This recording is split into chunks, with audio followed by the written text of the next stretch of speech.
jarraian gaurko ditugun, gaur lau esperientziak jarraian ikusiko ditugu, eta gero eukiko duzue denbora galderak egiteko. Denboraz justo gabiltza, justo, bak ez nona beti enrollatzen garen, lau esperientziak aurkeztuko dira, hemen lehenengo biak daude, eta gero beste biak eguko dira. Eta gero, amaieran, galdera egiteko tartea. Igual en esa chat,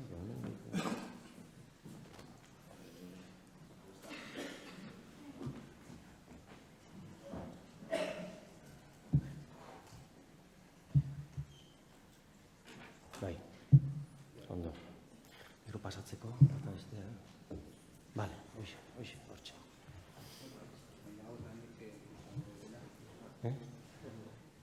Zer? Bai.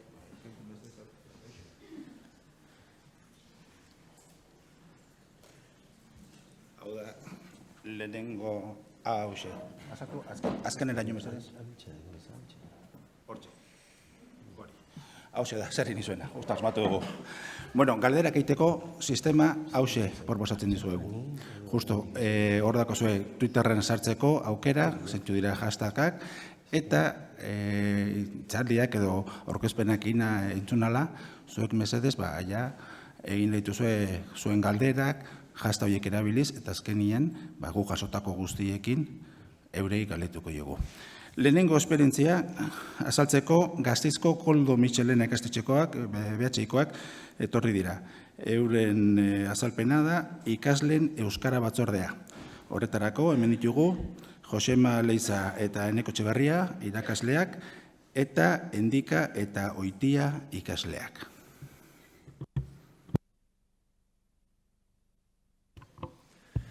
Bueno, egunon. Esan bezala Koldo Mitxelenatik gatoz, Gasteiztikan. Ni Josema Leiza eta Eneko Etxeberria, eta gero ikasleak aurkeztuko dizkizuet. Nik aurten estrainoko urtea HNAteko arduradun bezala, eta labur kontatzeko, iraileko zurrunbilo horrek gainez egin behar duela uste duzunean, ikasle batzordea deitu genuen eta antxasi zidan ikasleak sartu, 20 piko, laugarren DBH-koak, eta, esaten dizu, zu lasaien egon, hau antolatu daukagu, beste hau ere bai, bestura ere bai, falta zaigun bakarra da DBH-irukoai deialdi egin eta taldea osatzea. Eta eurok arduratu ziren deialdia egin, klasez joan zian, eta hurrengo astean berriz elkartu ginen, eta, azkenen 30 laguneko talde bat, eta batxilergoan bestein beste. Eta, ez dakizu zer nolako gauza eharra den, dena antolatua ikusi, eta gainera eurak antolaketa horren gidaritza hartzea. Eta, sekolako impresioa egin zidan.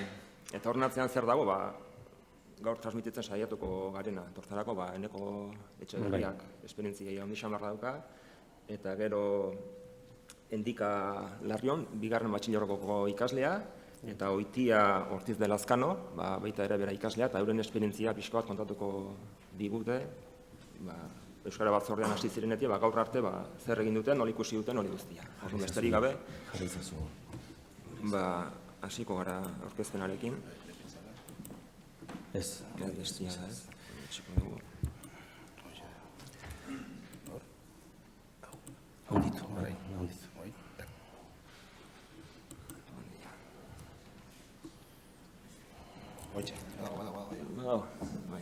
Bai, ederki, nik pixka mugitu ingo naiz, gauzako betu azaltzeko. Koldo Mitxelenatik gatozela, esan dizuegu, guk lehenik eta behin argi daukagu, apustu garbia egiten dugula, batzorde sendo baten alde, tradizioa daukagu hor, eta iruditzen zaigu hori dela bidea, erronka hor daukagula.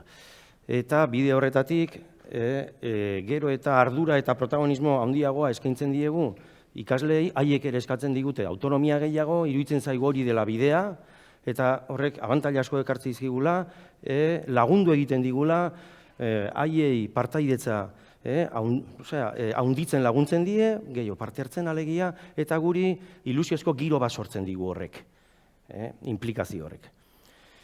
Horren arira, ikasle batek kontatzen ziguna, gurera etorri zenean orain dela 3 urte, nik esango izan. Honek, ez da ikusten. Bueno, berdin da. Honek gurera etorri zenean, aukeratu zunean gure zentroa ikusizun batzordean gauza asko egiten zirela, holako dinamismo berezi bat. Parte hartzerakoan azpimarratzen dizkigu, txundigarriak eruditu zitzaizkion ekintza batzuk. Adibidez karaokea, tombola, galoen parodia, hau xelebra izan zen, hemen galoz jantzi ginen, haiek erromatarren aurrean erakusten zuten erresistentzia, guk ere nahi genuelako erakutsi gure euskerarekin daukagun erresistentzia. Eta horren arira egin genuen edabe magiko bat atera genuen, eta pasilloetan banatzen aitu ginen, magia zeukalakoan eta jendeari laguntzen ziolakoan euskeraz gehiago egiten, eta egia esan magia gertatu zen, zer hasi ginen euskeraz barra egiten. Bueno, olako gauzekin bera txundituta zeon eta horregatik eskerrak ematen dizkigu, implikazioa erakusteko pixka bat. Argi daukagu zein den helburua. Helburua da lehengo urtean batzorde buru ibili zen Aiakok idatzita utzi ziguna. Transmisioa alegia. Kate luze batean gaude sartuta denok, euskalgintzan, eta bakoitza bere ikuspuntutik den katebegi hori, katebegi bakoitzak, argi dauka bakoitzak, katebegi bakoitzak heldu egin behar diola urrengoari, eta urrengoak urrengoari. Oso modu adierazgarri batean esplikatzen digu transmisioarena eta hala erakutsi nahi dizuet. Beste aldetik, ikusteko nola gauden antolatuta, Josemak esan digun bezala, 2 batzorde ditu, DBH-en 30 ikasle daude eta batxilergoan 32. 5 irakasle gabiltza hor sartuta, 7 batzordetan antolatzen gera, ditugun ekintzak antolatzeko. Ekintzak izaten dira, Euskararen eguna eta Euskaraldia, biak batera tokatzen direnean, aste kulturala eta edo mintzakafea, hauek txandaka ibiltzen dira, mintza txokolatea izaten da, mintzakafea sortu dugun ADB-en, kafea ezin baitzaile eman, goxoa izaten da Eusle programa ere DBH-en, bihotzeko fonoteka sortu dugu aurten, Euskararen aldeko kanpainak egiten ditugu, tailerrak eta dantza egiten dugu, noizbenka, eta herri festa seinalatuetan Santagenan adibidez parte hartzen dugu. Nola funtzionatzen dugun? Bueno, 2 batzordetan gaude, 2 dinamika propio ditugu, baina bateratzeko joera daukagu. Aurten Euskararen egunean egin genuen bezala, eta oso emaitza ona atera zuen, bereziki girotu zuen zentroa. Bestaldetik, akulu kanpaina bat egiten dugu ikasturte hasieran, jende berria animatzeko, ekartzen dugu gurera, denok biltzen gera bilera orokor batean, elkar ezagutu egiten dugu hasieran, nork bere burua aurkezten du, ekintzak diseinatu egiten ditu ikasturtean egin behar ditugunak, eta azpitaldeak sortzen dira ekintza horiek aurrera emateko. Ikusten dugu, baldintza berezi bat behar dugula hau gauzatu dadin, eta da, hain zuzen ere, deitzen dioguna konfiantzazko giroa. Konfiantzazko giroak eskatzen digu, harreman hurbila izatea gure artean, errespetuzkoa, elkarrizketa irekiak, tratu horizontala ikasle eta irakasleen artean, konplizitate giro bat alegia. Eta orduan, konfiantzazko giro hori daukagunean, erresago egiten zaigu ikasleak sentitzeak protagonista batzordean. Baloreetan oinarritutako hezkuntza batean gaudenez, balore funtsezkoa iruditzen zaigu komunikazioa, hizkuntza eta gure hizkuntza den euskera, noski. Eta beste balore bat baldin bada, heldutasuna horren atzetik, hain zuzen ere, konpromezuak hartzen jakiteak asko laguntzen duela iruditzen zaigu, heldutasunari begira ere. Eta bukatzeko aurkeztuko dizkizuet pixka gainetik egiten ditugun ekintzak. Euskaraldia eta Euskararen egunaz, Euskararen egunean egiten ditugu hasieran jokoak, egiten dugu txapelketa, herri jokoa, karaokea, aurten egin dugu ere trap euskeraz egiten duen ikasle hori baten hitzaldia emanaldia, gero egiten dugu sokatira lehiaketa bat denon kontra, alegia, eta euskara dantza plaza deitzen dioguna, denok batera egin duguna aurten. Gero, Euskaraldian, tailerrak sortu ditugu, euskararen inguruan, dantza, musika, lantzeko bertsoak ere bai, eta ekintza berezi bat egin dugunez aurkeztu nahi dizuet. Eta izan da, sukaldaritzako ikastarotxo bat. Antolatu dutena, bide akademikoan behean daudenek, osagarrikoek. norentzat, bide akademikoan goian daudenentzat, bigarren batxilerrekoentzat. Oso urduri zeuden, prestatzen lagunduenian, animartu genitun, eta gero oso poliki, oso ondo ibili, oso fin ibili ziren. Eta erakutsi zieten batxilerrekoei arroz pastela egiten. Eta harri eta zur utzi zituzten, eta gu liluratu gintuzten, eta emozionature bai. Horri ikusten du ikaslean implikazioa nola laguntzen duen ekintzak egiterakoan. Mintzakafeari buruz, hau beste ezaugarri bada zentroarena, debateak sortzen ditugu, debate mailak, euskararen inguruan beti, 20 gonbidatu izan ditugu aurten, adituak ekarritu gurera, esparru askotakoak, administraziotik ekarri dugu euskara zerbitzuko norbait, teknikariren bat, kulturgintzatik ekarri dutu zirkoko norbait, zinemagintzako norbait, Alabedi irratikoa, Geu taldekoa, Mintzalagunetakoa, Errekale horreko norbait, aisialdian ibiltzen den norbait, hezkuntzan ere unibertsitateko ikasle ohi bat ekarri genuen, haur hezkuntzako ere bai, pixkat ikusteko euskerak toki guztiak betetzen ditula gure gizartean, erakusteko hori ikasleei. Beste ekintzei begira, mintza txokolatea, hau bera, mintzakafea, da egokituta DBH-era. Hemen, adituak ikasleak beraiek izaten dira, eta aurten jarri dugun martxan, oso pozik atera dira, batzordeko parte hartu dute, baita ordezkariek, eta hasi dira euskararen egoeraz hitz egiten, kezkak ateratzen, eta oso gogoz, esan digute bukaeran, gehiago hitz egiten jarraitu nahi dutela. Beste ekintza bat egiten duguna aste kulturala izaten da, aste kulturalean hitzaldiak egiten ditugu. Batez ere eskura ditugun lagunak, irakasle horiak edo ezagunak ekartzen ditugu gurera, hitzaldiak ematera, euskal musikaren inguruan aritu ginen, euskal musikaren historia azaldu zigun irakasle batek gitarra jotzen zuna, talde batean ibiltzen zena, gero bizikletazko bidai zelebreak ere erakutsi izan ditugu, inguruan daukagun jendeaz baliatzen gara batez ere hau martxan jartzeko. Eta kulturaren esparru ezberdinak ere. Tailerretan trebetasunak lantzen ditugu euskeraz. Tailerrak egin izan ditugunetan joaleak nora egiten diren, sendabelarrak eta malabariak nora erabili, birauak botatzen, bertxotan ere ibili ginen. Girotze kanpainak ere egin izan ditugu, adibidez, Hopi indioen kasua gurera ekarri genuen, hauek ere resistentzia aipatu dugu lehen galoen kasuan, hauek ere eutsi egin zioten beren hizkuntzari bukaerara arte. Kartzelan bukatu zuten denek, komunitate horrek, baina bukaerara arte beren hizkuntzari eutsi zioten. Beste kanpaina batean erabili dugun beste motibo bat izan da galoena, galoen parodiarena, ez aurreko. Lehen aipatu dizudan, alegia, Akelarreren bat ere egin izan dugu, Eusle programa, zuzen ere, konpromesu hartzea euskeraz egiteko guztiekin. Ikasle voluntarioak aurkezten dira horretara, eta saiatzen dira horri heltzen. Asteazken euskaldunak ere sortu genituen, girotzeko, zentroa girotzeko. Korrika tokatzen zaigunean, kilometroa partekatu egiten dugu, ondoan daukagun lehen hezkuntzako zentroarekin, odon de apraizekin eta lekukoa partekatu ere egiten da. Bihotzeko fonoteka sortu dugu aurten, hau izaten da borondatezkoa, voluntarioek aukeratu egiten dute gustatzen zaien kanta, euskal kantu bat, behintzat oso kutxuna dena, eta aurkeztu egiten dute, grabatu egiten da saio hori, eta gero gelan erabiltzen da kantu hori ikasteko. Eta beraz, pixkanaka, urtez urte, fonoteka bat biltzen ari gera.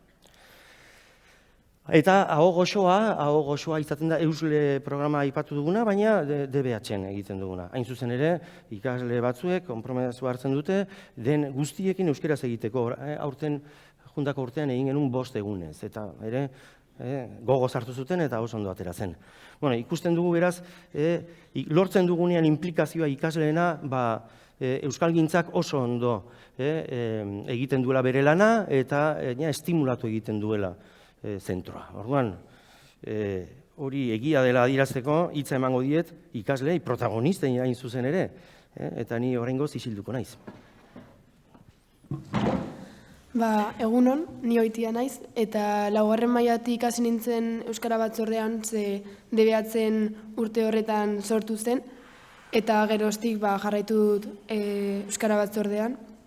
4. mailan oso motel ibili ginen azkenean garatu genuelako batzordea, eta hori parte hartu genuen Euskararen egunean.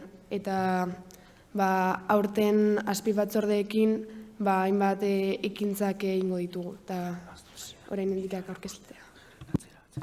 Bueno, ni indika naiz, DBH batetik egon naiz Euskara batzordean parte hartzen, baina Koldo Mitxelenako Euskara batzordean 2 urtez egon naiz, batxilergoan hasi nintzelako hor, eta egia da aipatu dutena, ikasleen parte hartzea bultzatzen saiatzen direla, baina iazko esperientzien adibidez, arazoak egon ziren ikasleen parte hartze hori egoteko irakasleen partetikan bideratu zelako gehiengoa.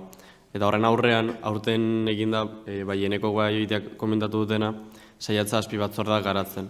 Eta horren egin duguna da, urtean zehar antolatuko diren ekintza bakoitzarako azpi batzordeak sortu. Pertsona berak azpi batzorde bat baino gehiago onda, hori inauterietarako bat, Euskaren egunerako bat, eta horrela. Eta nabarmendu nahi genuke, azkenean pertsonak inplikatzen ditugunean gauzak prestatzera, beregan hartzen duela arazoa edo borroka hori, eta horrek sortzen duela azkenean aktivismo hori euskararekiko eta sentimendu hori erabili behar dugula euskara eta ikastetxean sustatu behar duguna. Bai, azken finean bestela lortuko dugu jendea modu pasibo batean parte hartuko dutena antolatzen ditugun ekintzetan, Euskararen egunean dantza plaza batean parte hartzea jazta, baina saiatu gara ere bultzatzen jendeak modu aktibo batean parte hartzea, Euskara ere bere bezala ikusali izateko. Eta gero, gustatuko litzaiguk ere, etorkizun batera begira, hastaia planteatzen Euskara batzordeak ere institututik pizkat haratago joatea, hainbat institutoren arteko elkarlanaz, proiektu desberdinak aurrera eramateko. Hori oraintxe bertan ez dugu egiten, baina ondo legoke planteatza hori etorkizun gertu baterako.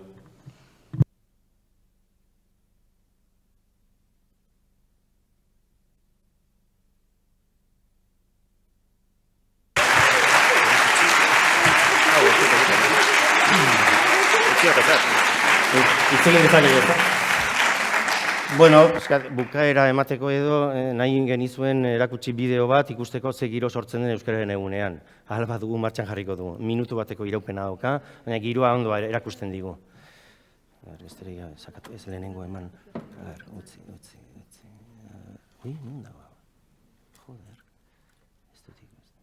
Honi alegia. Martxan jarri. Ez dituzten. Azteko. Bale. Pues listo.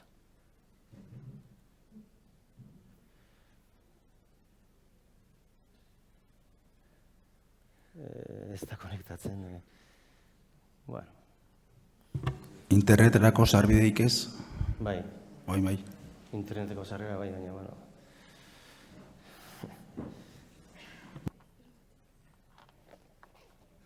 Zatik ez da ikusten, ba? Baina, bueno, bizkat. Ez du programa izango. Ez que ezin dugu. Bai, bukatzeko. Bai, igual arrazako mozen bitartean, eta oitiak eta entikak esan duten bezala, funtsezkoa iruditzen zaigu ikaslei ardura ematea, ardura hartzea eurek eta ardura ematea. Eta eurak dira lehen, izena Xabier zan ez da, horrek esan duen bezala ikaslei ardura ematen bali mazaie, bete egiten dute. Eta gu azken finean, eurek antolatu duten hortan laguntzaile besterik ez gara. Behar duten guztia, gu lagundu egiten diegu, eta diseinuak eta antolaketak eta hori guztia, azken finean, ikasleen esku gelditzen da. Eta hori kontatzeko genuena, bideo hori jartzeko modurik baldin badugu, eta bestela, eskerrik asko.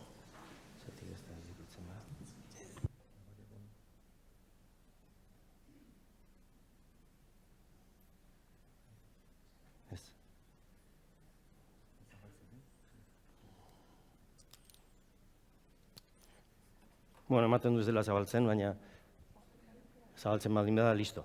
Baina denbora pasako du. Orduan, azpimarratu, aurten egiten dugun apustua azpi batzordeen bitartez dela beraien implikazio handitzeko, beraien sentitzeko hurbiletik, beraien tresna dela euskalgintza. Horregatik azpi batzorde gehiago sortu dira, autonomiarena leheno aipatutakoa, berik eskatzen digute, parte hartu dezaketela ekintzak baita antolatzen ere, ez egiten bakarrik. Eta orduan sortu ditugu 5 azpi batzorde, hor jarraipen batekin elkartuko dira gure laguntzarekin, eta iruditzen zaigu iniziatiba gero eta gehiago, handiago hartzen ari direla. Eta horrek lagundu egiten diola asko gure ekintzei. Lagundu egiten diela. Ez.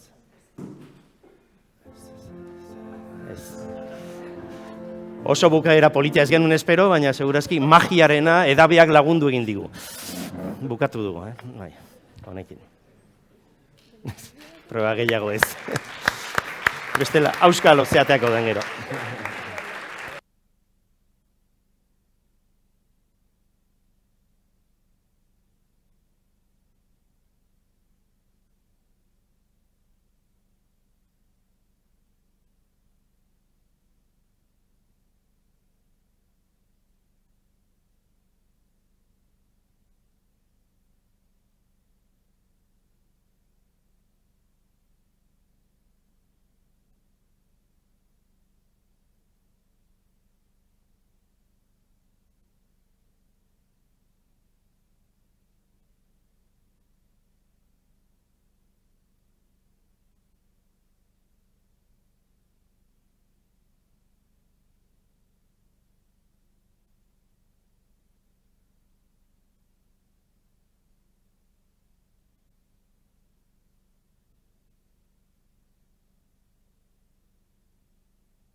Sentitzen dut, baina denbora aurrera doa eta...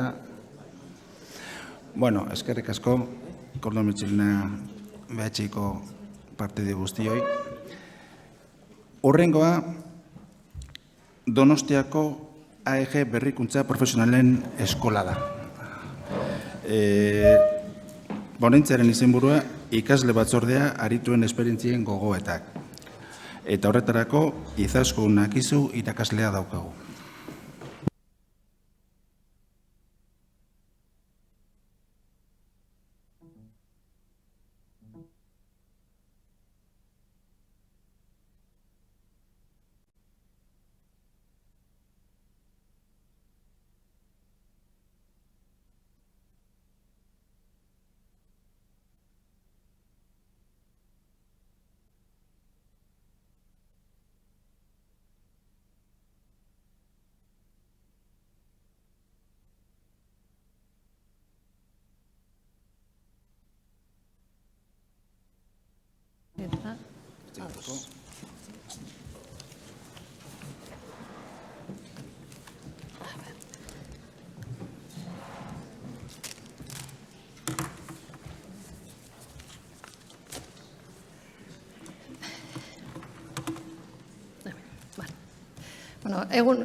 Egun hori guztiei, Izaskunak itzu naiz, eta lanbide heziketako AEG ikastetxetik nator.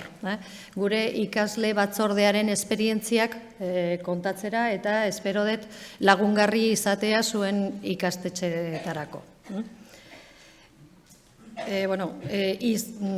Iztunbilatik konbidatu ginduzten, hitzaldi hau ematera, eta lehenengo gauza pentsatu genuen izenburua. Eta izenburuan arituen esperientziak kontatu behar direla pentsatu genuen. Aritu hitza niretzako, guretzako oso garrantzitsua da, zatik hitza eman behar da egiten dutenei. Orduan, hitzaldi txiki hau, 4 ataletan banatu dut. Hasieran ikasle batzordean nola sortu, antolakuntzak, helburuak eta aipatuko ditut, eta gero guk egiten ditugun bi esperientzia arrakastatsuak kontatuko ditut. Nola antolatzen dugun, nola eramaten dugun aurrera, eta eta espero dut ideiak hartzea zuen ikastetxean egokitzeko. Esperientziak dira idazleak ikastetxeetan, denok ezagutzen duzuten proiektua, eta gero Joan Sanurtian martxoaren 8an egin genituen ekitaldi bat. Eta bukatzeko, ziozer zuen ikastetxera eramateko, pentsatu dut ideiekin mapa mental bat egitea, eta deitu diot ideiak lotzen. Horrela, gero interneten bidez eta zuen mugikorrak erabiliz, eskatuko dizuet hitz bat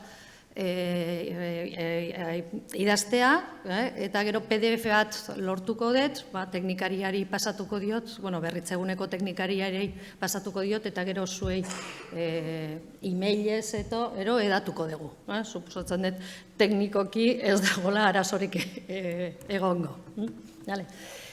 Guk Ulibarrin 2007an sartu ginen, eta hasteko garai hartan lanbide heziketako A ereduko zikloak soilik geneuzkagun. Aurten ja, orain dela urte batzuk, bi ziklo daukagu B ereduan. Orduan, Ulibarren sartzean guretzako lelo bat sortu genuen, esanez, aurrerantz urrats txikiak, baina sendoak gure bidea, emanez egiten ari gara gure bidea, eta urrats bakoitzak zirkulo honetan erabaki egin eta ebaluatu sartzen ditugu. Zergatik, suposatzen duzuen ikastetxetan gauza bera gertatzen da. Gauza bat berri bat aurrera eramateko hasten gera beti txapel beltza jartzen, hau da eseskoa. Eta zergatik, eta ez ditugu motibatuko ikasleak, beti arazoekin. Baina guk erabaki genuen ez, urratsa txikiak, erabaki, egingo genuela eta gero ebaluatu. Eta egin ondoren ja erabakiko dugu jarraitu aldaketa txikiak egin, ero ez egin. Baina arazoak gainditu egin behar dira, ez gera geldituko arazoekin. Eta asko gertatzen da ikastetxeetan. Orduan, Ulibarrin sartu ginen denetik, hizkuntza normalkuntza batzordea sortu genuen departamentuko irakasle batekin. Azkenian, egoten gira 5-6 pertsona batzordean. Eta batzorde honen helburua irakasle eta ikasleen arteko zubi bat zela pentsatu genuen. Baina, ideiak, kezkak eta gogoetak alde batetik bestera pasa dezaten. Baina ikusi genuen zubi hau ez zela sendoa. Eta ideia batzuk, hor ikusten dezuten bezala, galtzen ziren, eta bar. Eta orduan,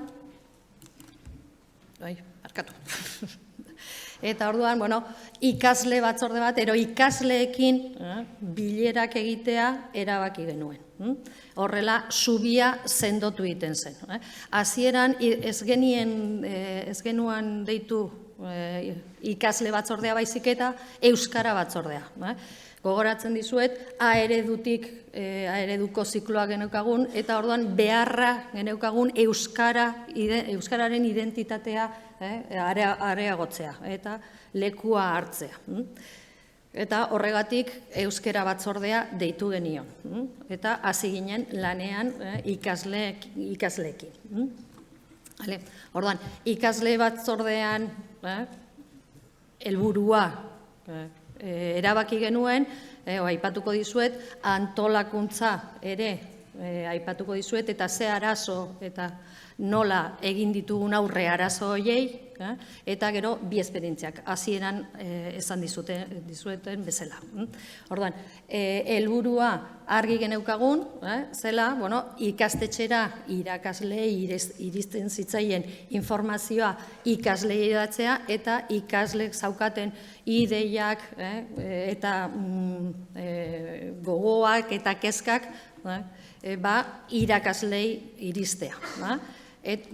Eta antolatzen zena ere ikasle batzordearen laguntzarekin aurrera eramatea. Eta horrela, aurreko taldeak aipatu duten bezala, ikasleak asko inplikatzen dira. Gauzak egiten eta beste ikaslei kutsatzen motivazio hori. Orduan, ikasle batzordekideak zela antolatzen dugu. Hasieran, euskara batzordean zenean, irakasleak begiratzen genuen gela bakoitzan zenbat euskaldun zeuden, ero zeini eskatu ikasle bat euskara batzordera etortzea, baina denboraren poderioz erabaki genuen delegatuak izatea ikasle batzordekideak. Horrela, ere jende gehiago inplikatzen genuen. Lehengo aurkezpen egunean, ikasleak ikasturteko lehengo egunean, tutoreak aipatzen diete delegatua eta delegatu ordea hautatu egin behar dutela, eta delegatuen eginkizunak aipatzen dira. Eta eginkizun horretan ikasle batzordearen parte izan behar direla. Ikasle batzorde hauetan ikastetxeko kezka guztiak aipatzen dira, baina argi eta garbi eduki behar dute ikasle batzordean egiten diren bilerak euskerak izan behar direla. Orduan hor, txertatzen dugu euskera. Bilerak 15ean behin egiten dira, eta kasu honetan ere arazoak eduki genituen bilerak egiteko. Zatik konturatu ginen guk 12 gela daukagu guztira. Baina ordutegietan atsedenaldia gelak ez daukaten ordu berea. Batzuk egiten zuten 10etan, beste batzutan 11etan, orduan bilerak egiteko oso antolakuntza oso nekeza izaten zen. Eta orduan erabaki genuen zuzendaritza taldeari eskatzea ordutegiak aldatzea. Eta lortu genuen hasieran egun batean ziklo guztiak momentu berean eukitzea atsedenaldia, baina gaur egun atsedenaldia momentu berean izaten dira. Orduan, kudeaketa eta bilera kantolatzeko aurrera pausu handi bat izan da. Bileretan, 12 ikasle egoten dira, eta hizkuntza normalkuntzatik ere 2 dinamizatzaile egoten dira, laguntzeko eta abar. Eta han erabakitzen dena, aurrera eramaten da. Orduan oin, lehengo esperientzia idazleak ikastetxeetan aipatu nahi nizue. Zergatik erabaki dut esperientzia hau kontatzea? Hasieratik konturatu ginen ezela erraza, lanbide heziketan euskarako klaseak eukigabe esatea ikaslei liburu bat eta euskaraz irakurtzea. Orduan, pentsatzen genuen interesgarria izango zela. Eta orduan, sistematizatu egin genuen ekintza hau, eta orduan, hasieran ikasle batzordeak idazle aukeratzen du, eskaera egiten dugu, hori denok ezagutuko dezute, gero, hizkuntza normalkuntza batzordekide guztiak liburua irakurtzen dugu, hau helburua da eredu izatea, eta gainera gero prestakuntza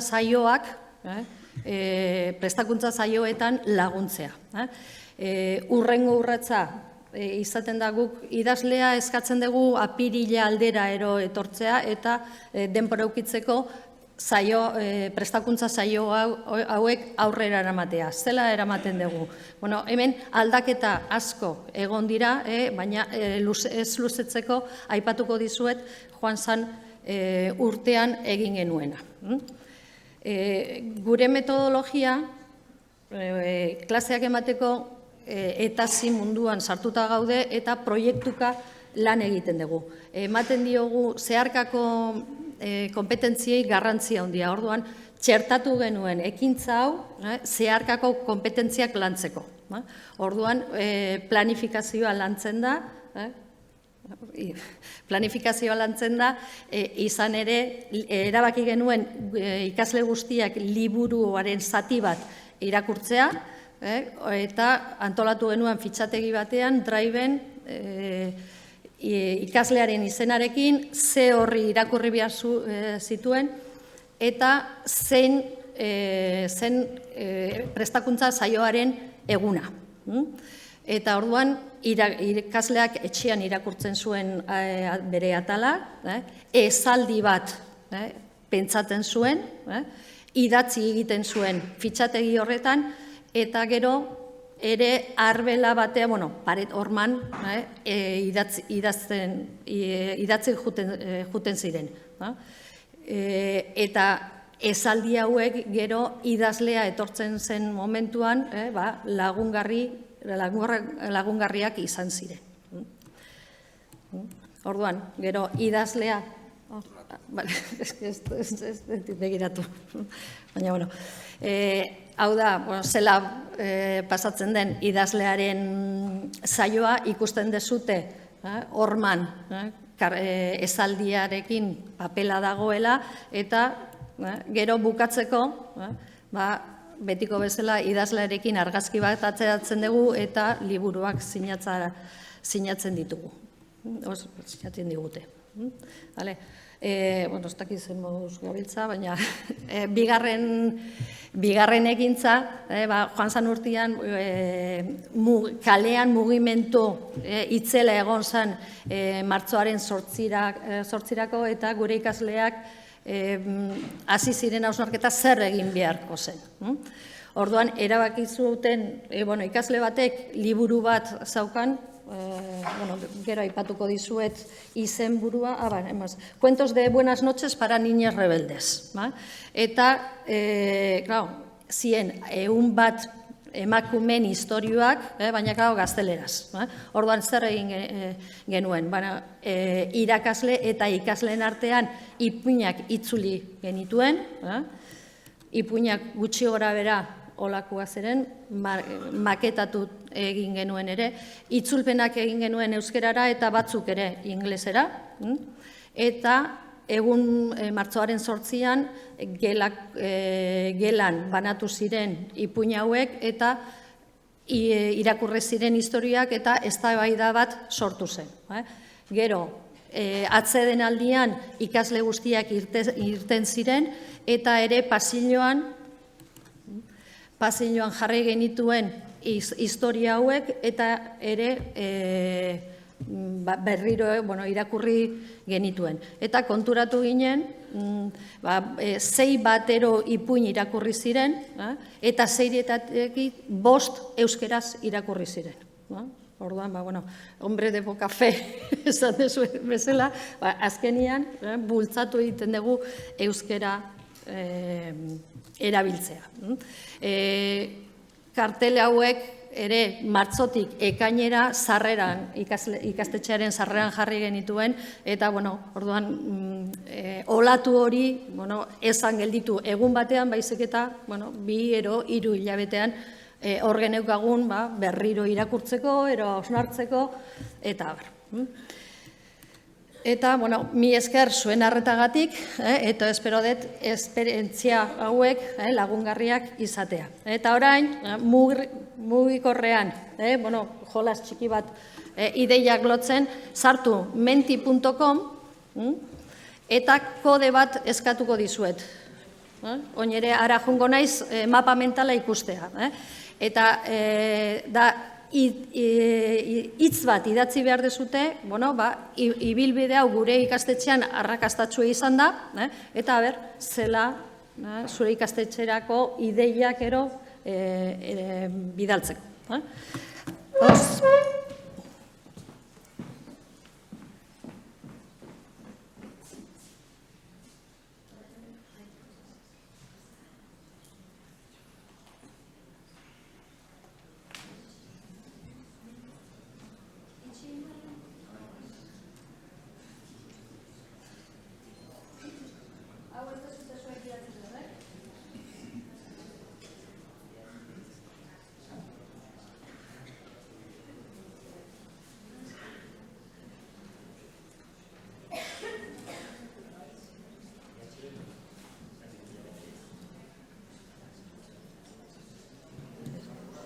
eske prestatuta, bueno. Orduan, zuek mugikorrean menti.com idatzi behar dezute eta eskatuko dizue kodigo bat. Eta idatzi behar dezute 5-9-1-0. Eta, bueno, ere agertuko zaizue galdera. Bueno, galdera ero proposamena. Ea zein den, lehenengoa idazten.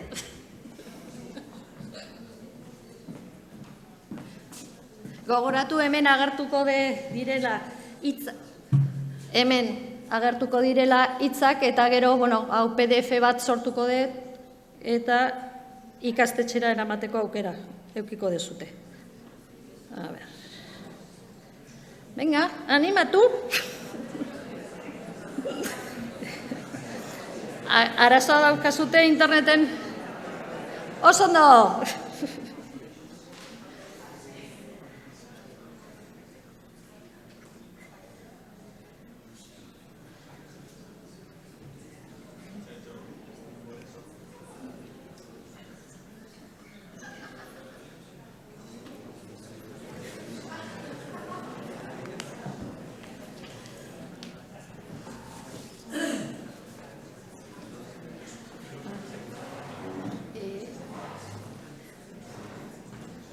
Zuk abisatu noiz bukatu. Ez dakit ordua pasatu beha, pixka bat. Bueno, denok.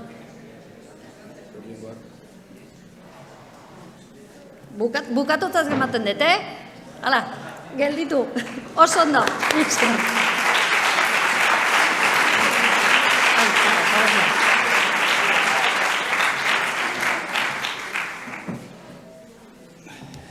Bai, eskerrik asko Izaskun. Izaskunek dena batzen dagoen bitartean, besteok ja... Deskargatzen ari naiz, Mesedez, prest, urrengoak, Uriarte institutukoak eta Berriz institutukoak. Oain Uriartekoak igoko dira.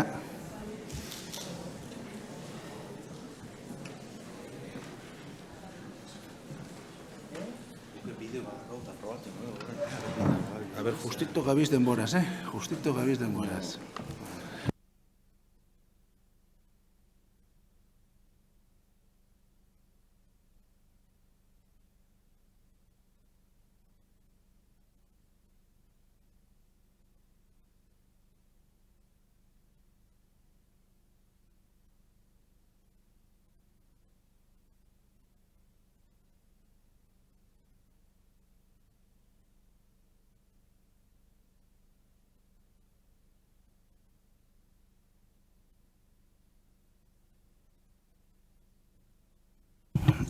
Izaskuni minututxo bat emango jogu, dena gauza traste guztiek batzeko. Urrengoak, Lasarteko Uriarte Behetxiko ponentziak daukagu. Izenburua, nerabeak Euskaraldian, izan iragile. Horretarako, Lurdes Etxeberria bertako irakaslea eta Iñaki Ezmendi ebete taldekua.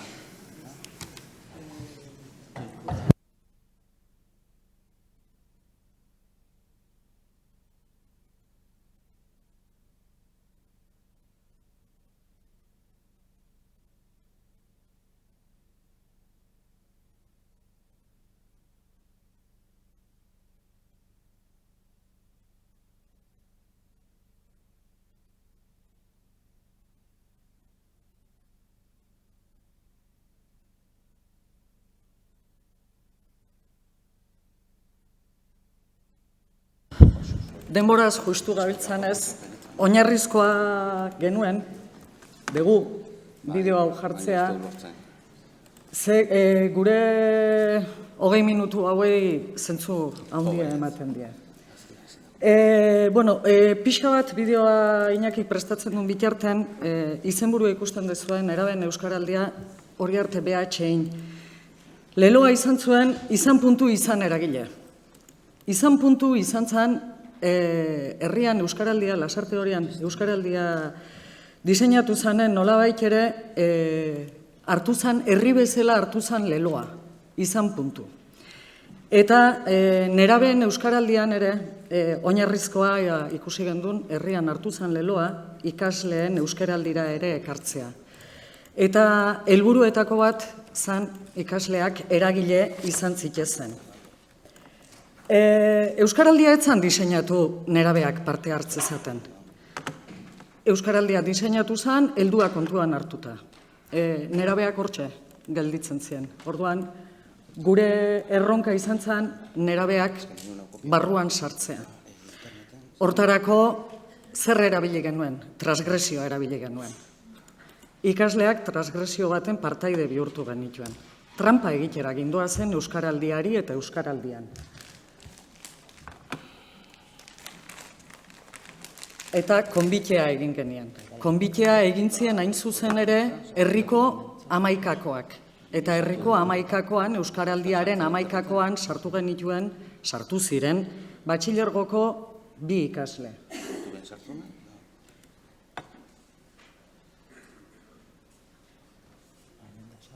Denbora eta teknologia azarre daudela uste.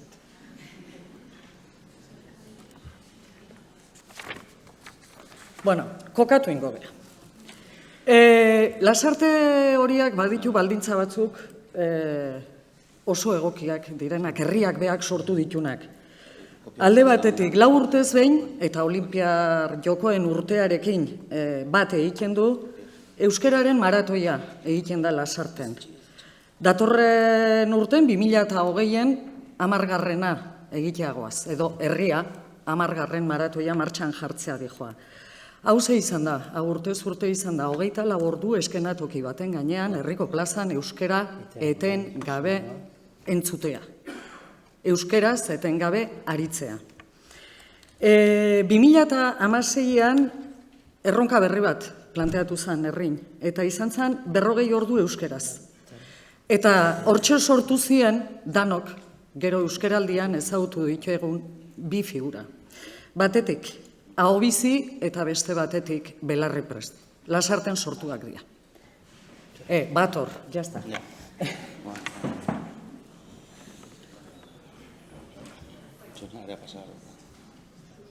Basitxu ingot, jartze hoeanen abisa ezatela.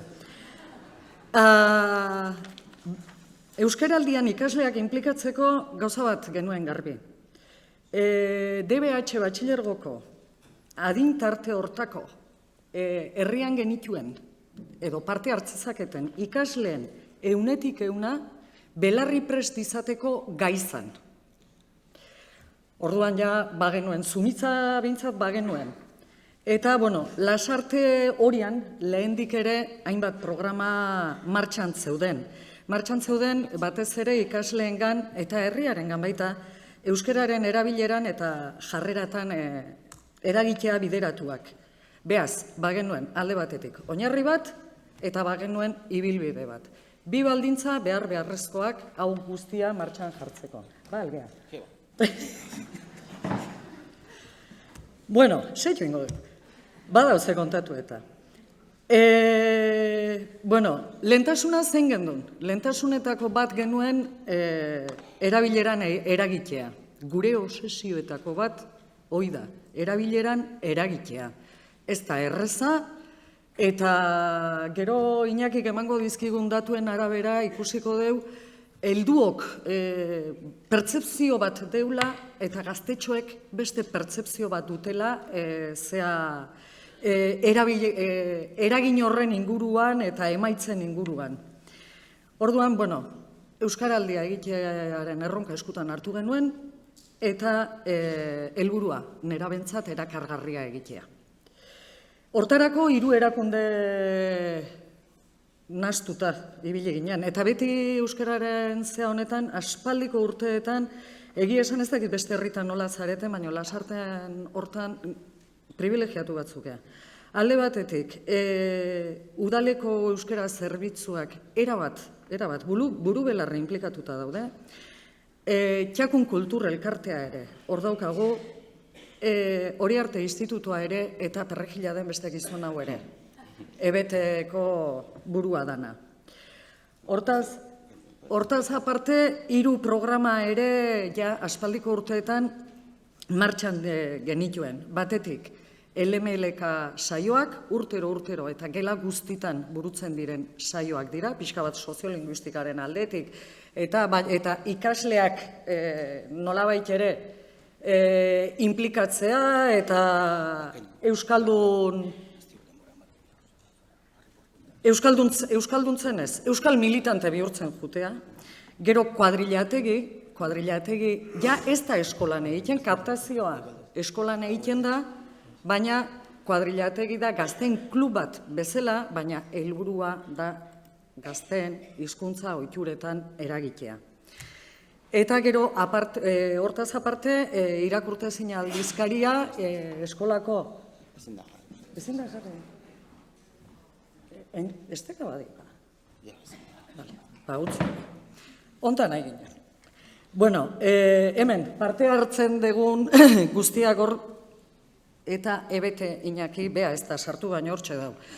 Eta, bueno, esaten nahi nintzen, 3 programa, LMLK, kuadrilategi eta irakurtezin aldizkaria. Bueno, nerabeak euskaraldian, oain, joango gatzaizkitzue, bueno, gutxi gora bera ja azalduet, zer lortu nahi gendun, zer ikusi nahi gendun, zeintzuk dira emaitzak eta ondorioak, zer egin genuen eta aurrera begira zer hartu kontuan. Bueno, bai.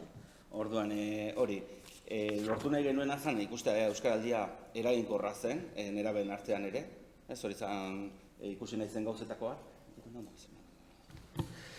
Ikusi nahi genuen eraginkorra zen euskaraldian erabekin egin ote zitekeen da eraginkorra ote zen, gero gazteak prest ote zeuden horrelako ekimen batean parte hartzeko, implikatzeko eta parte izateko, gero egokitu egin beharko genuela ikusten genuen, euskaraldia beran eraben ezaugarrietara egokitu beharko zela, eta gero nahi genuen azan egiten zen guztia ondo jaso, eta behar bezala bildu, eta horregatik aukera ikusten ikerketa moduan egiteko. Orduan hitz egin zen Foru Aldundiarekin eta Eusko Jaurlaritzarekin, eta egin dugun hau ikerketa moduan eginda, eta gero aipatuko izkitzugu ikerketaren ondorioak eta. Bueno, euskaraldiko metodologia, esan du Iñakik, adintarte hortan frogatzea zan helburua. Egiten ari ginen horrek ze emaitza ematen ditu. Balio du, ez du balio. Eta, hortarako tresnak 3 tresna mota erabili ziren. Batetik erabili ziren ikerketa kuantitatiboa egiteko ikaslentzako galdetegi bat diseinatu zen. Gero, ikerketa kualitatiboa egiteko gaiaren inguruan iritzia emateko lansaioak antolatu ziren, eta lansaio hauk antolatu ziren eskolan bertan, baina nolabait ere moderatzaileak ez ziren eskolakoak. Dinamika hontan implikatutako jendea zen, baina eskolaz kanpokoa zen dinamizatzailea. Eta azkenik beste erraminta bat izan zen irakasleek balorazioa egiteko galdetegia. Eta emaitzak, Iñaki. Bai, debekuaren transgresiotik hasi ginela, pena bada bideoa ze. Jarrian egin izuen bideoan, agertzen dena justu da, 11ko kideak, 4 kide 11koan parte hartu zuten agerrian, horietako 2 batxilergokoak ziren, 11ko kidean, herrikoan, batxilergokoak ziren 2, eta bideo hortan agertzen da, DBH-koa izaten dietela, beraiek ezin dutela euskaraldian parte hartu. Ez debekutik abitzen ginen, zuek ezin duzue parte hartu, ze iruditzen zaizue, ez zaigu ondo iruditzen. Orduan, bazen zerbait egitera, hori zan ideia. Eta orduan, lanketa hori egin genuen, eta hori izena eman zutenak, hori arte institutuan 740 ikasle daude, eta 440 eman zuten izena, 160 edo eman zuen izena ekimenean parte hartzeko. Eta hor ikusten dugula pixkat egoera soziolinguistikoa Lasartekoa ikusten dela. Hau da, horietatik ahobiziak izan ziren 240 bat, eta belarri prestak 200 bat. Hau da, daukagu, 200 piko horiek, ez eren bat ez litzake izango, baina erema baino gutxixo euskara gertu duena. Hau da, horietako asko amaizkuntza euskara dute, kalean eta beste mategoeretan ere euskara neurri batean edo bestean erabiltzen dute, euskara nahiko gertu dute. Gero dago beste multzo bat, bueno, euskara urrun ez duena, baina igual gertu egi ere ez, hor tartean da bilena, eta dago beste multzo nahiko handiago bat, euskara urrun duena, etxean ez duena, gehien emintzat etxetik ez dutenak euskara jasotzen, eta kalean eta ere, euskararekin harreman handiegirik ez dutenak. Eta hori, izen ematean bertan, neurri batean ikusten da.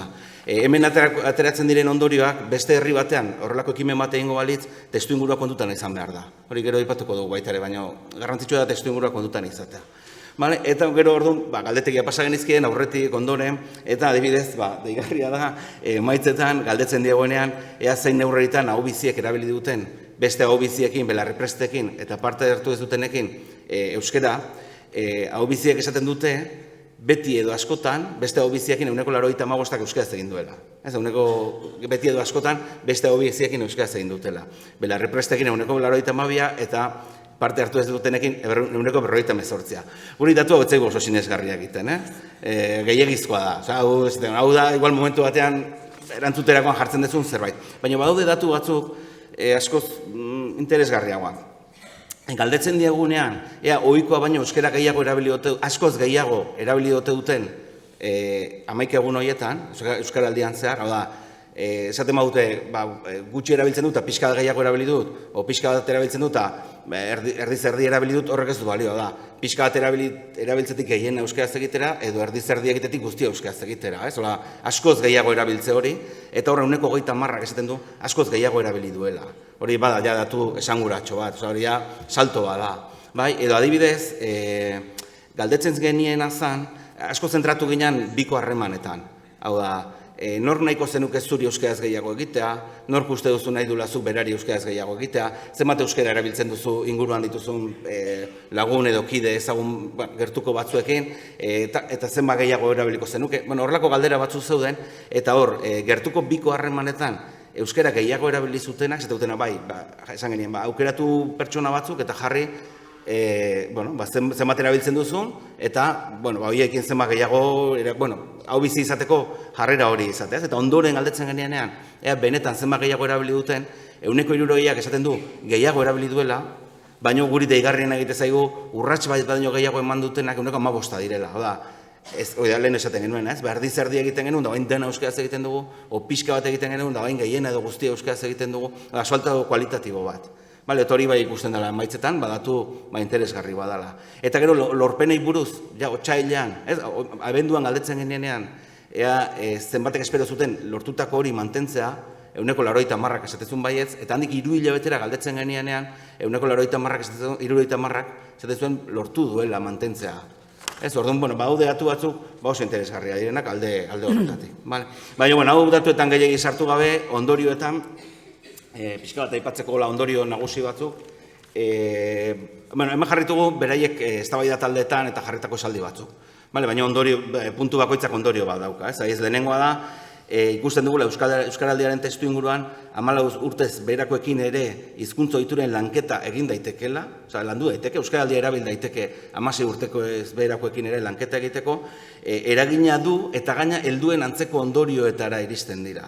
Lasarten ikerketa egin zenean 2016an, helduekin gero egin zean eztabaida taldeetan eta ateratzen zen Euskaraldiak lagundu ziela eroso sentitzen, gogoa pizten, talde sentitzen, zailtasunak ikusten, baina gazteekin egiten ditugunean, holako eztabaida taldeak berdina ateratzen da. Ondorio berdinetara iristen dira. Gero, bigarrenaren kasuan, lorpenekin oso gustora agertzen dira beraiek, gure sentsazioa baino askoz positiboagoa zen beraiena, gure sentsazioa zen Euskaraldian zehar bera egin zuela asko, hasieran ondo, baina gero bera egin zuela, eta beraien sentsazioak askoz positiboagoa ziren, eztabaida taldeak eta egin genituenean. Gero, hirugarrenaren kasuan, lehen aipatzen genuen hipotesi hori ez, eta esaten dugu, hainbatek euskara gehiago erabili nahi dute, edo prest daude ahalegina egiteko giroa egokia balin bada. Giro egokia sortzen balin badugu, hainbat prest daude, eta gaina, prest daude erabili nahi dute, eta prest daude ahalegina egiteko. Eta gaina, hainbat prest daude eragile izateko. Hau da, Euskaraldian Euskaraldira begira bi ikasle batzorde sortu genituen, hor bi eraikin ditu institutuak, orduan bat sortu genuen batxilergoan, eta beste DBH bat eta bin, eta bakoitzan 35 gaztek eman zuten izera batzordean parte hartzeko. DBH 34 ez ginen eskaini, ez ginelako iriste. Baliabide kontuengatik, baina horrek esan nahi du, lasarten igual, 80 gazte prest daudela eragile izateko euskararen erabilearen inguruan. Eta, bueno, pixkat ideia hori. Gero, bestea da, zailtasunak agertzen direla, eta beraiek bizitzen dituztela zailtasun horiek, eta beraiek saiatzen direla zailtasun horiek aurre egiten. Ez digu guk esaten, da norberak bizi duen zerbait. Baina zailtasunen aurrean, baliabidea behar dituzte, eta askotan ez dituzte. Bueno, heldu egertatzen egun bezala, baina berdina, zailtasunen ideia hori. Eta,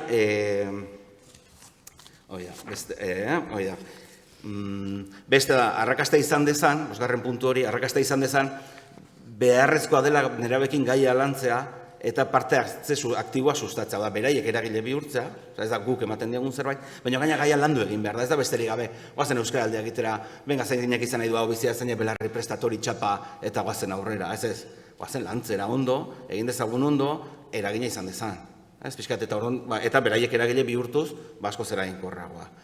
Eta gero, bestea da, segarren hori da, asko zentratu ginen biko harreman horietan, ez, norekin egin nahi duzu gehiago, norekin uste duzu gehiago indezakezula, horrelako galdera horiek asko lagundu diete beraiei ondo zentratzen helburua, eta orduan gure sentsazioa izan da ere, erabilerak behar bada ez duela horren beste aurrera egin, beraiek bai ikusi dituztela aurrera pausua beraien harremanetan.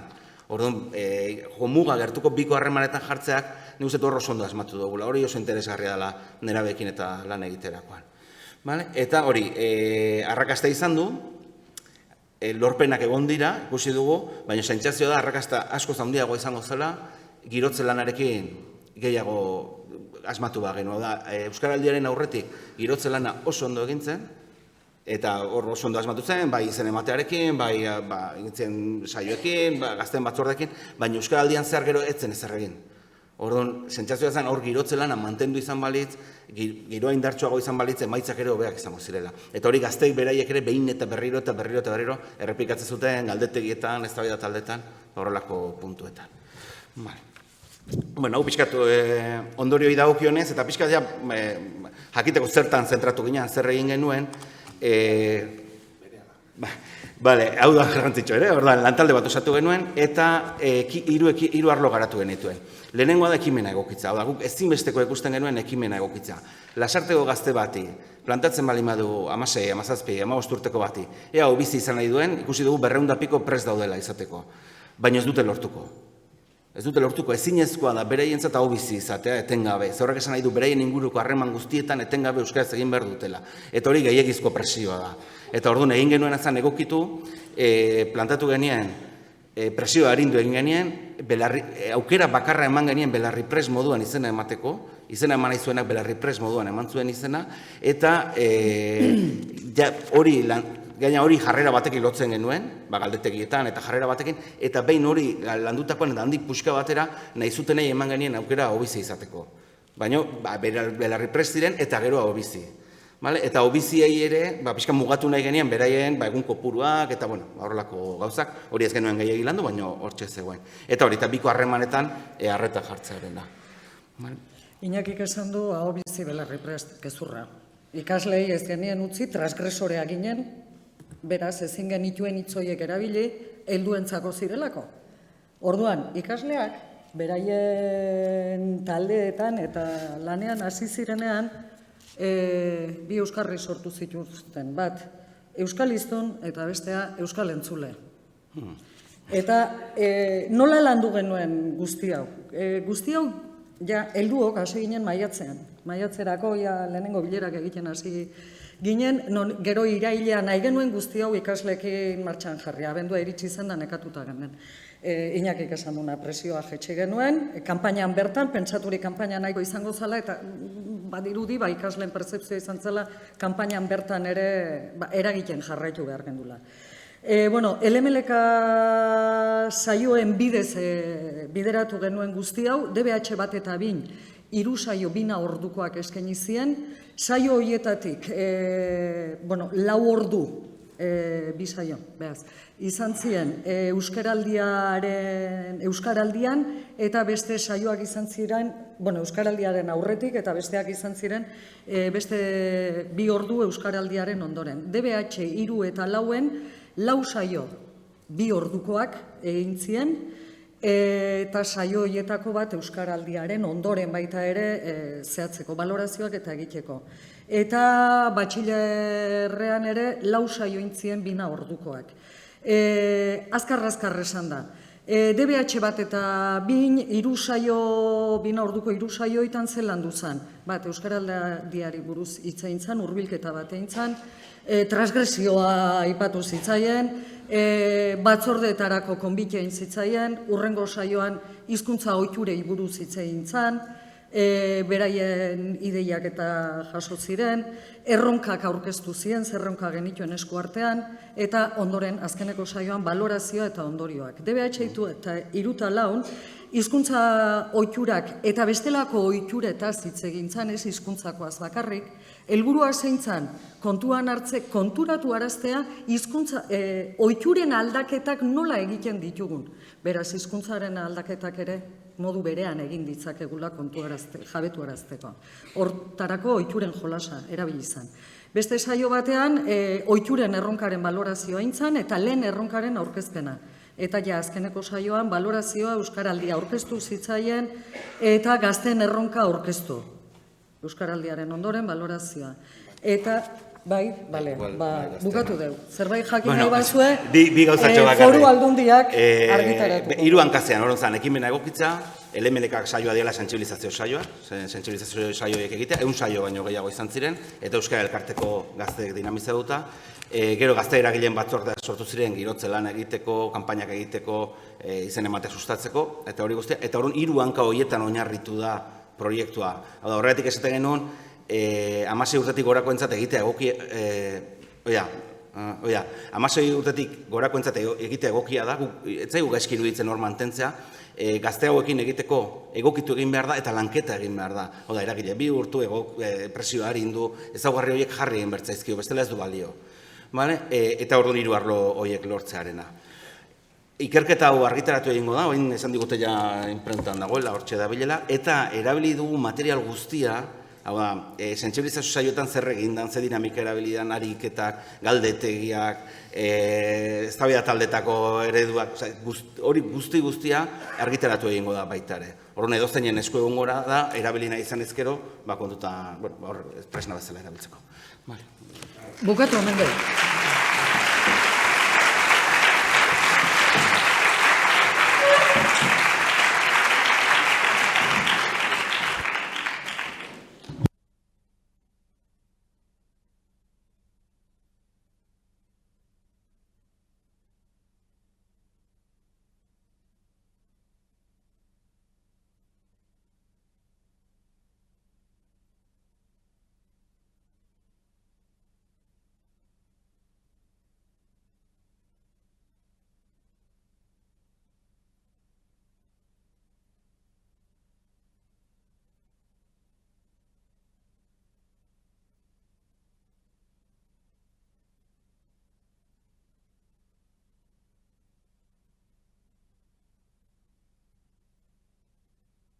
Bueno, azkenekoa, berriz olako eta herritik etorritako, berriz BH-iko, hemen, balde batetik daukagu Maria Díaz Normalkuntzako teknikaria, Maialen Begiriztain aekakoa, Miren Bebai, aekako egitasmoa eraman dutenak, eta ikasnaletik Jone, Garazi eta Araiz ditugu. Euslider egitasmoa azalduko digute.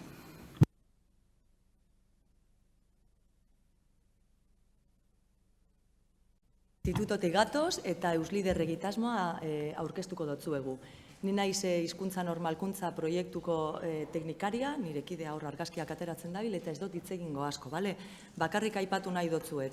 Bueno, 3. DBH-en hizkuntza portaera berriak sortzeko tailerra dala eta nire aldetik bakarrik entzun behar dozue berrizko udalaren laguntza eukitzen dogula, aurten 10. lagunduko dozkue proiektu hau aurrera ateratzeko, eurek barik ezingo gendun, beraz, horre eskerrak emon behar dotzagu. Eta gero, interesauko jatzue jakitzea irakasle hori euslider ekartzen denean ikastetxera ia zenbat lan dagokigun, eta berez ez da asko da, egutegiak kuadratzea, hori Maialenek azalduko dutzu gero fase guztiak, guk egutegiak kuadratzen ditugu, eta gero koordinazio lanak egiten dugu. Balorazio inkesteak pasa behar badoguz ikasleetatik AEK-ko koordinatzaileen gana, eta horrelako gauzak. Gure aldetik ezer gitxi. Horregatik nila isiltzen naiz, eta Maialenek hitz egingo dutzu. Bale, eskerrik asko lehenengo horrelako plaza bat eskaintzagatik, eta berrizko proiektuaz baino, orokogar hitz egingo dut proiektuaz, eta gero ikaslei emango diego hitza beraiek direlako benetako protagonistak. Eusliderrak proiektuak 3 helburu nagusi ditu, batetik hizkuntzen garrantziari buruz hausnartzen dugu ikaslei, eta hizkuntzen garrantziari buruzko informazioa esanguratsua ematen diegu, horrekin batera hizkuntzekiko jarrerak lantzen ditugu. Bestetik, hizkuntza lidergoa lantzen dugu eta talde lana indartzen dugu. Zergatik, uste dugulako taldeetan badaudela lider natural batzuk eta hizkuntza lider natural batzuk, eta horiek indartzeaz gain beraientzako babes inguru bat sortzen saiatzen gara talde lan horri esker. Lidergoa hitz egiten gunean, bai aipatzea beti dela berdinen arteko lidergoa. Eta azkenik, eraldaketa sustatu eta portaera berriak sortzen laguntzen diegu. Beti ere, pentsatuz, hizkuntza ohiturak aldatzea hitz egiten dugula etengabe, baina uste dugu gazteekin hizkuntza ohitura berriak sortzeak errazago egingo zaiela. Zikloak antolatzen ditugu ikastaroak, ziklo batek ikasturte bat hartuko luke, eta ziklo bakoitzak 3 fase jasotzen ditu. Lehenengo fasea, girotze kanpaina batez osatuta dago, orain ikusiko dugu sakonago, 2. fasean aurrez aurreko 3 motivazio saio eskaintzen dira, eta 3. fasean proiektuak garatzen dira bikoteka ikasle voluntarioekin. Girotze kanpainan beharrezkoa da ikastetxearen atxikimendua eta parte hartzaileen jakinmina sortzea. Guk materialak eramaten ditugu, kartelak, eskuorriak eta piruleta batzuk ikasle euskaraz hitz egiten duten ikaslei banatzeko beraien jakinmin hori pizteko asmoz. Ikastetxearen laguntzarekin egiten dugu kanpaina hau eta guk ez dugu parte hartzen. Gu hortik kanpo egoten gara, pixka bat arreta hori bilatzeko asmoz. 2. fasean aurrez aurreko 3 saio eskaintzen dira, esan dudan bezala, eta garrantzitsua da hemen saio batetik bestera 15 eguneko epea uzten dugula. Proiektu hau EHUko psikologia sozialeko saiarekin sortuta dago, eta bertan bereien aholkuei jarraiki 15 eguneko epea uzten da, bereiek ere informazio hori guztia barneratu dezaten. Saioen edukiari dagokionez. Lehenengo saioan aldaketa abiatzeko baldintza jartzen dira eta informazio esanguratsua ematen zaie haien portaerak aldatzen lagunduko duten faktoreak lantzeko. Orduan, informazio bombardaketa bat izan ohi da. 2. saiora bitarte, 15 eguneko epea daukagunez, etxerako lan bat bidaltzen zaie, beti ere divertigarria eta umoretsua. Eta pixka bat ari hori ez galtzeko. 2. saioan aldaketa sustatu egiten dugu. Orduan, ereduak eta baliabideak eskaintzen dizkiegu, aldaketa hori egingarria dela erakutsi ahal izateko. Eta hemen ere aldaketa hori egiteko 2. saiotik 3. beste etxerako lan bat bidaltzen diegu, eta etxerako lan horrekin 3. saioan feedbacka eman eta lortutako aldaketa hori indartzen dugu. 3 saio horiek eta gero, esan bezala, voluntarioekin egingo dugu lan hemendik aurrera. Orduan, zerrenda bat jartzen dugu klasean eta jarraitu nahi duten ikasleek ematen dute izena. Zer egiten dugu ondoren? Ikasleak parte hartzaile izatetik eragile aktibo izatera pasatzen dira. Orduan, borondatezko ikasleek bikoteka, boskoteka gehienez ere, ekintza sozial bat eramaten dute aurrera. Hau da, euskara eta haien aisialdiko gustuko ekintza bat edo batzen dituzte eta ekitaldi batean aurkezten dute. Hor lortzen duguna da, beraiek euskaraz ondo pasatzea, hori izaten da helburua. Hemen bukatuko litzateke ziklo bat. Hemendik aurrera nola egiten dugu lan? 2. zikloan lidergoa indartzeko 3. DBH-en eusliderrak izan direnak, hau da, voluntarioak izan direnak, izango dira DBH 3. mailakoen saioak dinamizatuko dituztenak. Beraz, gu joaten garenean, DBH 4. mailakoekin egiten dugu lan, beraiek formatzen ditugu, beraiei baliabideak ematen dizkiegu, eta beraiek dira DBH 3. mailakoekin lan egiten dutenak hortik aurrera. Saio hauetan emaitzak neurtu eta baloratzen ditugu, etengabe, orduan. Aurrez aurreko 3 saio horiek jaso aurretik eta ondoren galdetegi bat betetzen dute ikasleek, beti ere erabilera aitortua izaten da galdetegi hauetan, baina hor emaitza batzuk jasotzen ditugu, eta saio bakoitzeko asebetetzean neurtzeko galdetegiak ere betetzen dituzte.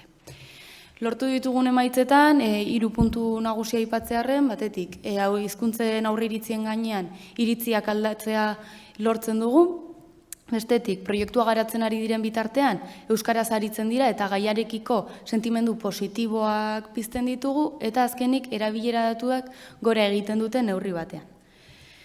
Hainbat baldintza ditugu saio hauek martxan jartzeko, lehen esan bezala, lehenengo zikloan DBH 2. mailakoekin egiten dugu lan, 2. zikloan DBH 4. mailako ikasle eusliderrekin, zikloek aurrez aurreko 6 saio dituzte, 55-60 minutu ingurukoak ikastetxeko eskola orduekin bat datozenak, 15-17 ikasleko taldeetan egiten dugu lan, beraiek ere lasaiago egon daitezen, eta DBH 4. mailakoak doazenean, lasaiago eta erosoago aritu daitezen. Lehenengo 3 saioak ikasturtearen lehenengo 3hilekoan edo 2. jartzen ditugu martxan tartean oporrik egon ez dadin, eta esan bezala 15 eguneko epea uzten dugu saio batetik bestera, eta azkenik ikastetxeak azpiegitura errazten digu da, pantailak, proiektoreak eta beharrezko material horiek. Ikaslei emango dietitza, Garazi Jonek eta Araitzek hobeto azalduko dutelako zer izan zen beraiek egin zutena, beraiek bizi zuten esperientzia hori. Kaixo, gu Araitz Kadarain, Jone Askasibar eta Garazi Ertzila gara, Berrizko institutotik gatoz, pasadan urtean 3. mailan egon ginen, da beraz eskinen eusliderrak izen, baina bolondrez moduen parte hartu ginen, eta ekintza sozial bat antolatu ginen guk zuzenki, tortilla txapelketa, eta gure esperientzia kontauko dotzuegu.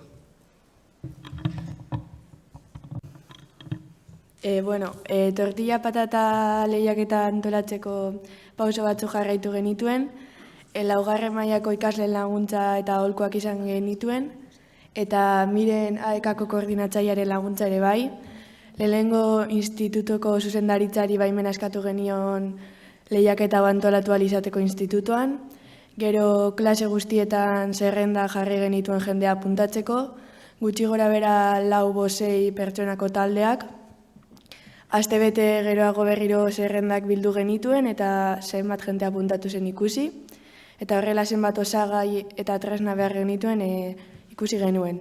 Osagaiak lortzeko beste irakasle baten laguntza izan genuen, eta amaitzeko arau basiko batzu jarri eta ikaslei zabaldu genizkien. Bolondresak izan ginenez, gure helburua zen ikasteaz lan antolatzen den horrelako ekintza sozial bat zerotik hasita, eta horrez gain gure institutuan euskara gehiago hitz egitea eta euskaraz hitz egiten ondo pasatzea. Eta baina ikusiko dugu argazki batzuk.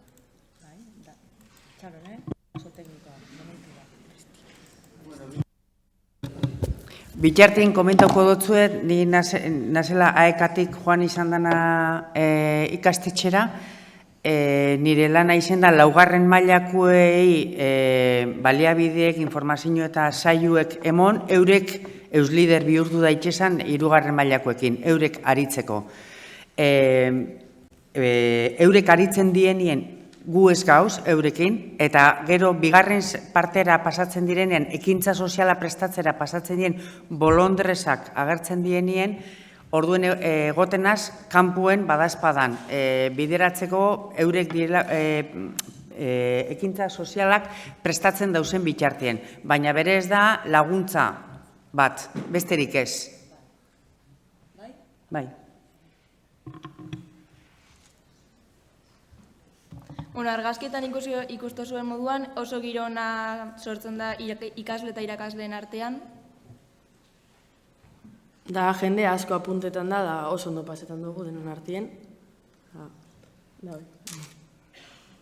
Ikusten duzu epilo bat jente apuntatzen da, ganera gogo askorekin egoten dira itxaroten, noiz tortillak baitu amezelako tortilla ederra. Eta ikasleak taldeka jartzen dira, apuntatzen direnean, eta talde bakoitzari laguntzen irakasle bat egoten da, Orduan horre tramparik ezin da egin, hemen epaileak dekozu ez. Azken eguneko jaialdian egiteko aprobetxatzen dugu eta giro oso ona sortzen da. Gero ganera jateko handauke tortilla ederrak, behitu hemen gaude guztiok, hemen gure neskak ikusten dituzue, behitu zelako tortilla egin zuten, eta oso arrakastatxua da. Orduan, bueno. Eta laugarren mailako eusliderekoak bolontresak izatagatik oparitu zuzkuezen kamisetak. Hori be opari polita da, eta azkenean bada irakasleontzako be aukera nahiko ona da eurekin egoteko bestelako gauza bat egiten, ganera lagundu aldotzagu, bueno, batzuek lagundu aldogu, beste batzuek igual ezin dugu, tortilla ia zelan emoten jatzuen, buelta ematearena, azken eguneko jaialdi horretan oso polita izaten da, eta oso divertigarria bebai. Ikasleekin azkenean, aipatu dozue lehen beste baten batek, ikasleekin lortzen badugu harreman horizontalago bat, euren gandik ikasi aldugu pilo bat, eta gero eurek be ikusten badabe gure aldetik konfiantza dekogula, eurek gauzak egiteko eta hori, harritzekoa da, askotan gu baino trebeagoak direla. Bueno, besterik ez. Bai, hori. Eskerrik asko.